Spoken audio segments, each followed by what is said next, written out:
Ayun, so good evening guys. Ngayon po ay May 13, 2024. So Monday na naman at may bago na namang kaganapan dito sa ating mga trending stocks. Ayan, so medyo sumipa si Philippine Stock Exchange natin. So finally nagkaroon siya ng bounce. So nag-up tayo ng 1.42%. Ayan, sustainable ba 'yan? Tignan natin bukas kasi hindi natin makita yung yung net foreign buy. 3.3 billion net foreign buy siya, pero ngayon kasi yung listing date ni di ba? Oceana Gold Philippines natin. So baka galing sa kanya yung pagkaka-list ng mga shares. Kaya meron siya mga net foreign buying dito sa market. Pero maganda yung galaw natin. So sumabay siya. O siguro may mga blue chips tayo na merong net foreign buy for today's trading kasi yung mga trending stocks natin is yung mga small caps, mid caps na stocks natin. Pero marami sa kanila is nag-bounce for today's trading natin. Sa malakas dito, nakikita ko si Metrobank, PLDT, ICT, BTO, Ali. Ayan. So medyo marami sa mga blue chips yung magandang galaw. So ang tanong lang, sustainable ba yan? Kasi nakakulong nga tayo dito sa sideways na channel po ng market end. So very good, 6,600 ulit yung index natin. Tignan natin kung higher low formation nga yan. Ayan, so ito po yung ating mga trending stocks for today. Number one, yung ating bagong IPO. Ang bibihira naman sa mga IPO natin yung lumilipad, di ba? So nag-drop si OGP natin. Hindi natin na-review tong stock na to, pero di ba nung huli natin yung mga nabasa natin sa Twitter last time, parang may mga reklamo yata sa mga shares niya, di ba?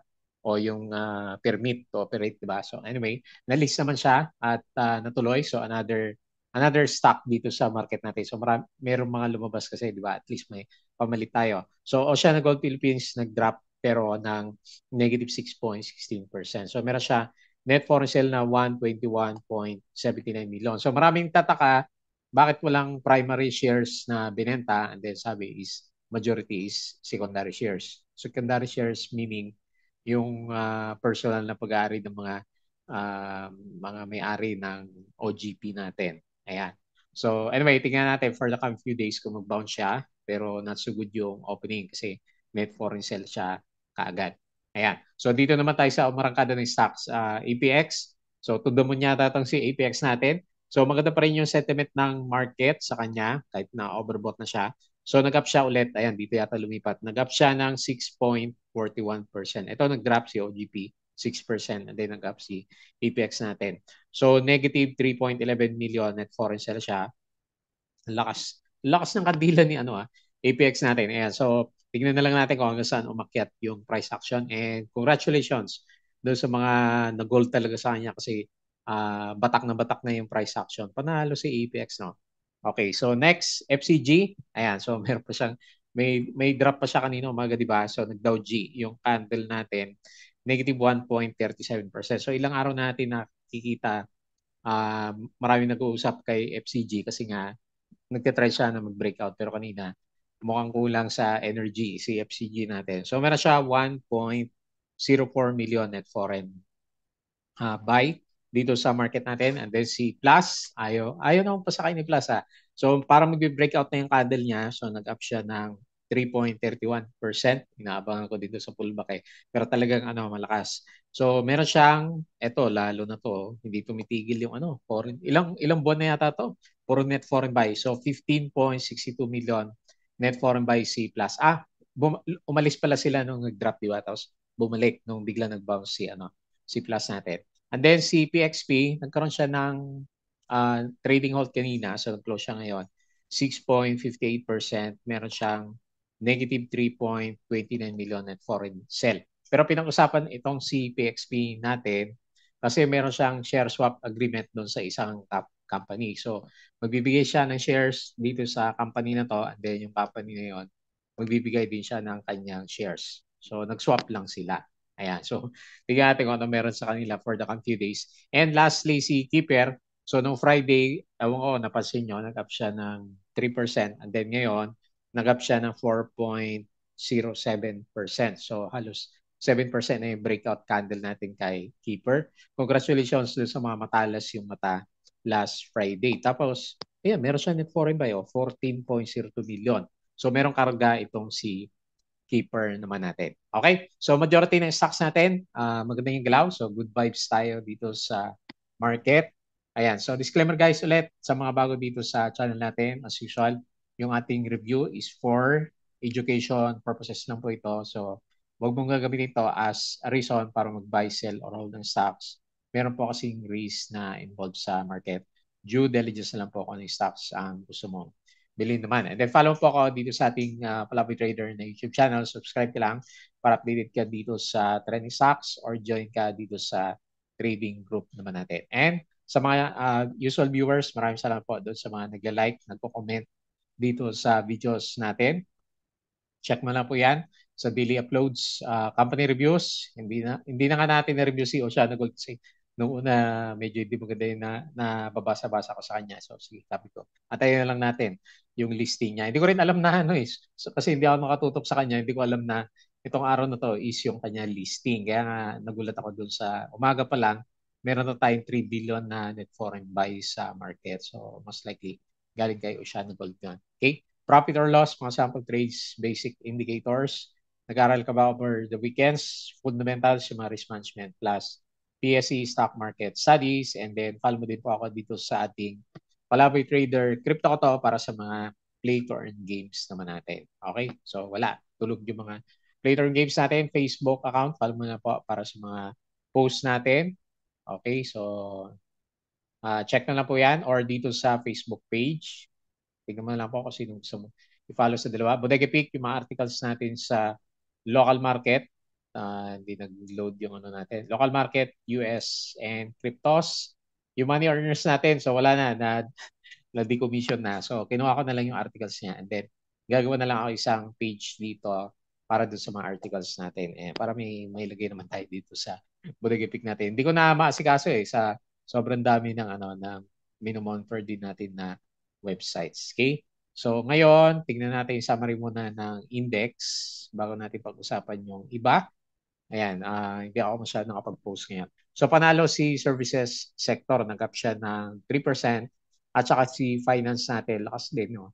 2.7%. So ito kasi si ICT, para may good news siya kanina. Ayan, kulelat si holding firms, yung mga malalaking big caps natin. Ayan. So ano ba yung mga na-post natin for today? So ito yung mga winners kanina, no?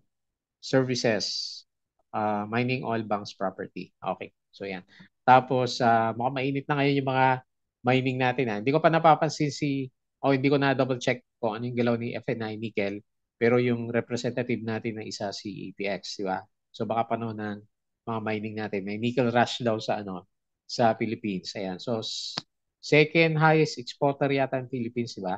Sa mga nickel products. SMPH, SM Investment says is in the process of establishing Euro Medium Term Note. ICT is building, ito po yung catalyst ni ICT, building a new international container terminal in Bawan, Batangas, Philippines. Okay, so yun po. So ang sabi ni Day Market online trading natin, si Wilcon, kasi nag-breakout yung candle niya, di ba? Cut to hold from buy. So the home improvement pero negative pa rin sa earnings to and construction supply was at oversold levels in April. First quarter, ayan, drop kasi siya. So earnings niya ng negative 23.1%. So ito yung mga binili ng foreigners, BPI, East West. Ayan, so naka-breakout na yata si East West, di ba? Last week pa, Metrobank, Security Bank, ASN, Mer, EMI, FCG, Keeper, AGI, JT Cap, GGS, E-REITs, Robinson, Globetel, ICT, MAC, at saka C+. APX, so kay Enrique Rason, lahat ng stock ni Enrique Rason, di ba? Manila Water, di ba? Umakyat din siya. Ito, APX, nag-upsurge din siya.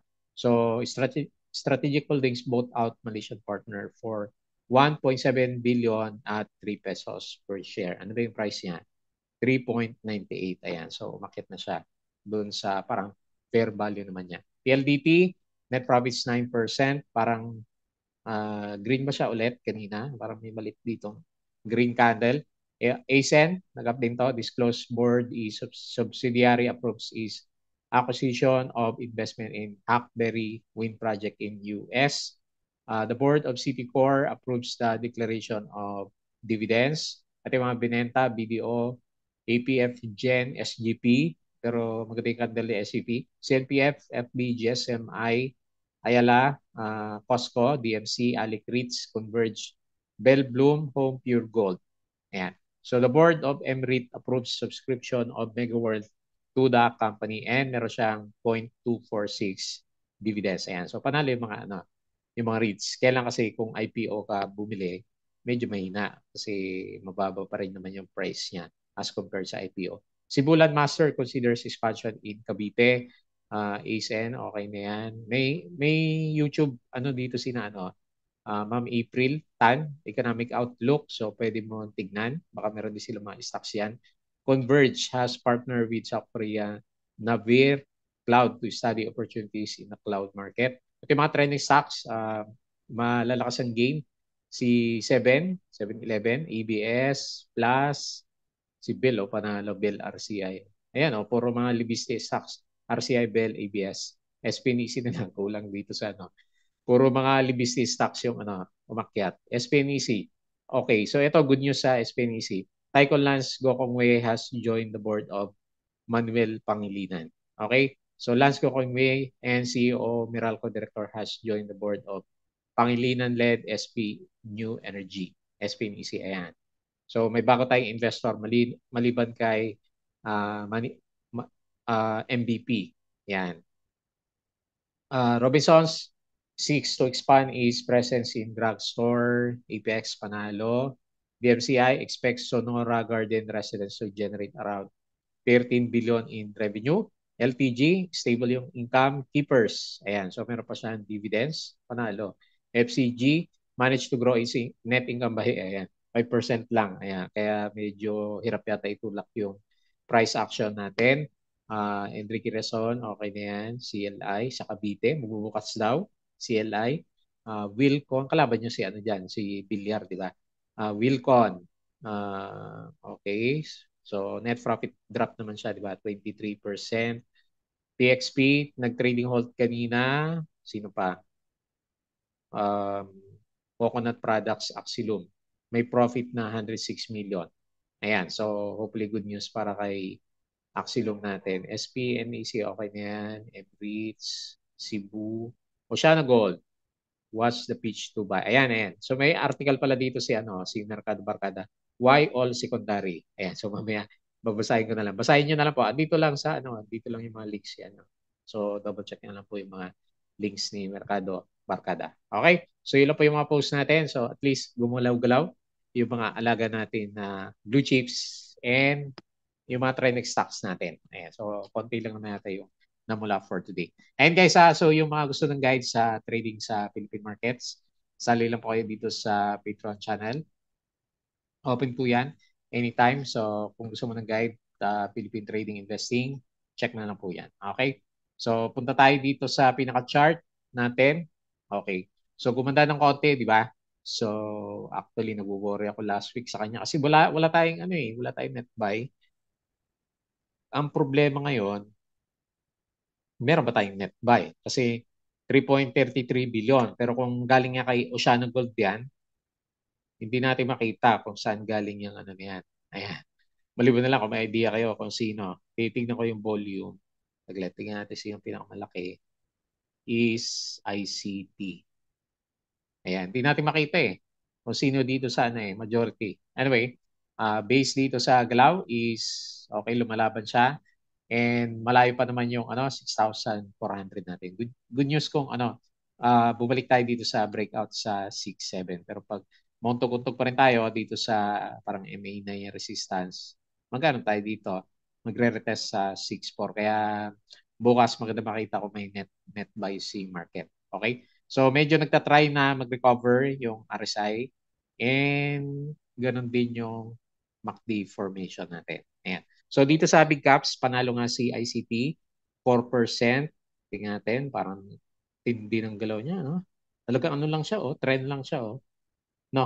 So pakonti-konti siya, pero at the end of the day, after few months, ang taas naman, gano'ng kalaki na ba yung binigay ni ICT natin. Silipin lang natin, Ayun, laki na rin, 50% mula November last year. Yan. So panalo yung mga investor sa kanya. BDO, 2%. TEL, okay, may another breakout candle si si PLDT So lakas ng tagatulak natin. Ayun, may net foreign buy. Si ICT, ilan yung net foreign? Okay, nandito siya Mga net buy tayo Mga net buy, no? Ayun, MBT is 46 million, 4%. Ali, wala, si paring Ali. Si ASN, ayun 23 million. Buhay din si ASN natin. SMPH, laglag yung mga, meron din siya, 125 million. Si Monde, net foreign sell, 28 million. Okay, 3% naman yung galaw niya for today. Ayan, so yun po yung mga major movers natin. Tapos sa winners, merong mark doon IMI, nabuhay nabuhay si paring IMI. May volume ba to? 1 million. Ayan. Ano ba earnings nito? Pangit pa rin naman First quarter, pangit pa rin. Pero since wala masyadong titrade kay IMI, madaling itulak. Pero laki din 15%. Ayan, abang-abangan natin baka mag-trending. JO, ito, palaging Verde, 9%. Si Bell, lakas din, no? So, buhay na buhay si Bell, TPX, ito yung panalo natin. SGP, okay na buhay yung candle. Keeper, ito yung breakout. Alter, buhay na ba yan? Ano ba earnings na ito? Okay. Okay naman, kaya lang wala, medyo deads din Okay, sino pa? Merrimart, ayan, nabuhay din 3%. Balay, 3% plus. Ito si Plus, pag-breakout na. Mamaya, pag-usapan natin yan. Okay, so dito naman tayo sa losers. Sino ba dito may volume?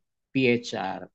Nawala na yung balita natin sa investor niya na bago. TechW, 9%. Sino pa? EBSP, medyo nag-drop siya.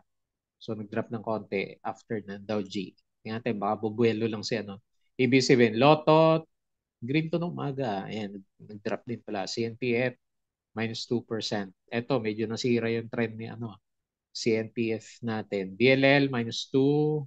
Hirap pa rin siya, diretso na naglalaglagan. Okay, so yun lang po yung mga major na winners at saka losers sa market. So tingin tayo dito sa global natin. Ang lakas ng sipa dito. I-refresh natin ng konti. 0.29 o 0.3 si Nasdaq. Okay, mukhang maganda mamaya. Dow Futures, 0.13, S&P 0.21. So okay siya, pero sa Europe medyo pullback na. Tatlong araw yata to na diretsong green si Europe hanggang no Friday. Tapos ngayon, dito sa global Asian markets, mix. Pero parang mas marami pa rin yung berde, no? Kasi nakabalik yung iba Ayun, berde yung iba. Okay, so sideways yung Asia, drop si Europe, and then malakas yung futures ni US. Baka mo pullback din dito sa US market. So dito naman sa crypto, 62K. Okay, so lumalaban si Bitcoin, 2.90 si Ethereum, and then 595 si BNB. Si Dodge medyo nag-drop, Shiba up na 3%. So wala masyadong galaw din dito sa bandang cryptos natin. Okay? So yun po yung galawan natin and pag-usapan natin mabilis yung ating mga trading stocks. Next, OGP. Okay, so bumili ka ba ng IPO? Para mabigat si sa ano lang siya Lumaban pala siya kanina Tapos biglang drop sa closing. Ayan laki ng volume niya. Okay pala yung opening niya kahit pa paano, no? 13. Magkano ba binibenta? 12 yata ito, 13. Diba? So, pero bumawi siya, nag-drop siya, bumawi siya. Gano'ng kalaki itong swing na to? 1% lang naman. Okay, so ayaw niya. And nag-close siya na medyo mabigat. Ayan, baka meron pa itong bukas na correction. Hindi pa natin lalagyan ng hindi mo na lalagyan ng support resistance Kasi mga few days pa siguro bago natin makita. Pag-usapan lang natin kasi nga first time na pumasok po dito sa market. Kailan medyo lugi nga. Negative 6.16% and meron siyang 121 million net foreign sell. Watch out na lang kung puro net foreign sell tayo for the coming few days. Charting, wala pa. Hindi pa natin alam yan. Next, ito si APX. Sobra-sobra na sa pagka-overbought. Congrats dun sa mga batak na siya RSI 88. So, sa mga panalo for 2024 si APX natin. Parang sakto na siya doon sa tingnan mo yung trend-based Fibonacci natin. So kung ito siya, ayun tingnan mo dito, nag-resist siya. And then talaga lumalaban siya dito, 4.5. Hindi mo nalalagyan. Tingin na lang tayo dito sa bandang kaliwa. Tanda mo na lang, 4.5 yung sabi ni extended Fibonacci or resistance na yung current position niya. Tingnan kung mag-breakout bukas. Currently, resistance 4.26. Interesting to see kung kaya pa niya i-breakout or mag-Dow G. Ingat na lang sa biglang Dow G sa closing natin. Pero super bullish and too late na doon sa mga sa mga hindi nakasakay pa. So yan, pwede mo magantay, no? Antayin natin, mali mo. Parang si ba may trend? Parang si ICT, di ba? So nag-drop naman siya pero dumidiretso pa rin yung kalaw. Okay? So good sentiment para kay APX. Congrats. Okay din yung earnings niya, di ba? Ayan, maganda, 50%. Panalo kasi may dividends na 2.8 plus umakyat pa ng ilang percent niya. More than 10% yata to. Ayan, 20%. Ayan, panalo sa APX. So 6.41%, 3.11 million net foreign. Support is dito sa 3.69. Okay? Next, FCG. Ayan, mga ka-FCG natin. Bumagsak, nag-retest sa MA9 kanina, pero parang hirap siya, no? 1 million net foreign buy, drop 1.37. So, very, very interesting pa rin na abangan kung mag-breakout tayo dito sa previous resistance na 0.76. Sabi ko nga, pag na-breakout yan, maganda makita potential 0.87. And then, if okay siya, piso, di ba? Piso dati yung investor natin eh. Ayan. Kaya marami nakabantay siguro kay FCG, pero parang hirap siya ngayon. May konting volume, tingnan natin for the coming few days. Pero ito yung pinaka-bigger trend. Ito yung bigger trend niya, di ba? Meron siya malaking sideways channel. Sabagay kasi si Apex may catalyst. May sideways din naman siya last time dito. Ayan. Tapos dumiretso na lang yung breakout niya, no. So, pero ito kasi si Apex maganda yung mga earnings niya. Ayan, si FCG wala pa. Hindi pa natin nakita yung earnings ni Figaro Copy natin. Okay, so ganyan lang muna. Same din lang kung ano yung analysis natin last week.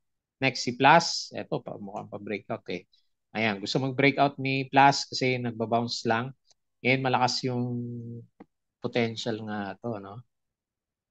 Ito lang pakiramdam ko lang pwede mag-breakout si Plus. Lalo, maliban na lang kung mag-net sell. Pero kung tingnan mo yung past few days niya, puro net foreign buy. And gusto talaga yung breakout si Plus. Lalagay ko muna 14.28 resistance. Pero may tendency na mag-breakout na nga siya. O kung hindi, dito muna mag-conso, then saka siya mag-breakout. Pero ito kasi, lakas eh.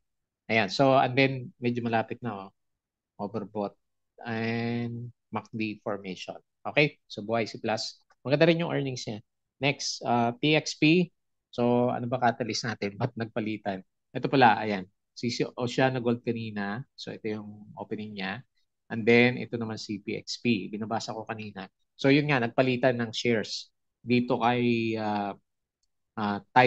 Tidemark Holdings Limited. Tidemark. Ayan. Nagpalitan lang sila. Pero hindi naman nasabi dito kung bakit sila meron ba dito? Baka meron daw mga binubuhay na naman, mga exploration. Ayan. May nakikita tayo na SC72 na naman na usapan. Okay? So, most likely yun yun. Pinaka-catalyst natin. So, sumipas siya, umabot siya ng MA100. Pero maaga yata yung profit taking niya. So, resistance, tingnan natin, malay mo, ito naman yung bigger picture ni PXP. Pero more on speculation lang to kasi lugi naman siya, di ba? Lugi sa ayan, mga drilling niya. Ayan, so ito yung pinaka-bigger range. Pero ngayon, 3.57 muna yung resistance. So 3.29 million net foreign sell.